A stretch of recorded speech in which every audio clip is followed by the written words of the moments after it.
Hi friends, I hope you are doing well. Yes, today let's see eponymous.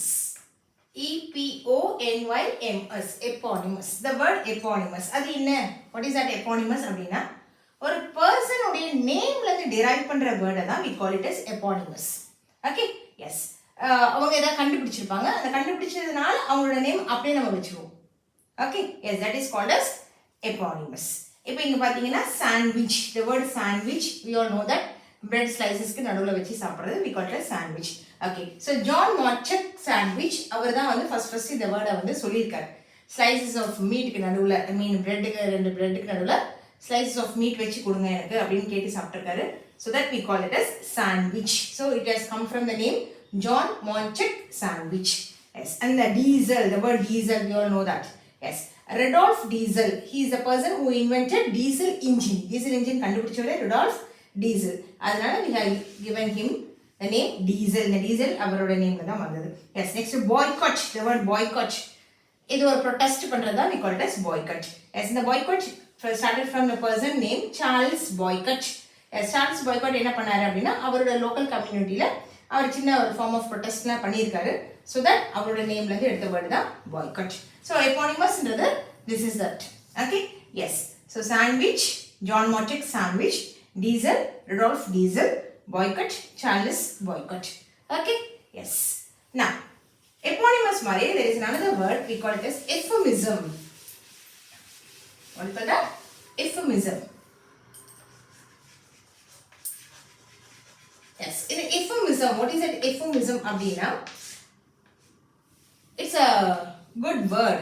அதாவது நம்மள யாரோ ஹார்ஷா சொல்லிடாம யாரும் கஷ்டப்படுத்தாம ஒரு வேர்டு யூஸ் பண்ணணும் அப்படின்னா எஃபோமிசம். நமக்கு அது ஒரு ஹேபிட் இருக்கு. நம்ம யாருமே ஒரு பர்சன்ஸை சொல்லும் போது கஷ்டப்படுத்துற மாதிரி வேர்ட்ஸ், முக்கியமா அவங்களுடைய இன்எபிலிட்டியை டிசேபிளை வந்து நம்ம அப்படி சொல்லுவோம். இப்போ டிசேபிள்டு அப்படின்லாம் நம்ம சொல்லுவோம். அது ப்ளஸ் இந்த லேம்ன்ற வேர்டு கால் இதாக இருக்கவங்க and blind. Okay, even this house wife இந்த வேர்டெல்லாம் கூட we call it as harsh words. இதெல்லாம் வந்து நம்ம ஹார்ஷா யூஸ் பண்றோம் அப்படின்ற மாதிரி இருக்கு.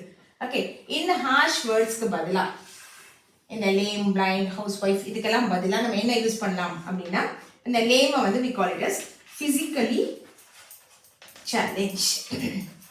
Challenged, the persons are challenged, they are different. We call this as differently abled.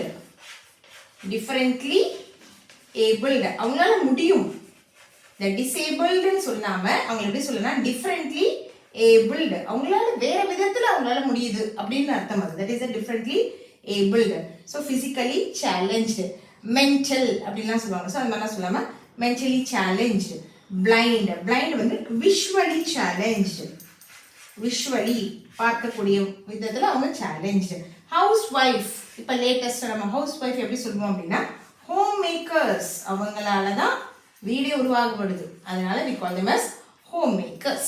Okay, so இந்த வேர்ட்ஸ் எல்லாம் வந்து நம்ம எதுக்கு யூஸ் பண்றோம் அப்படின்னா ஹார்ஷ் இல்லாம அவங்க ரொம்ப பொலைட்டா அவங்களுக்கு சொல்ற வேர்ட்ஸ் தான் இந்த வேர்ட்ஸ். ஓகே, இந்த words we call it as, these words are called as euphemism. Okay, yes, I hope you understand. Thank you. Have a nice day.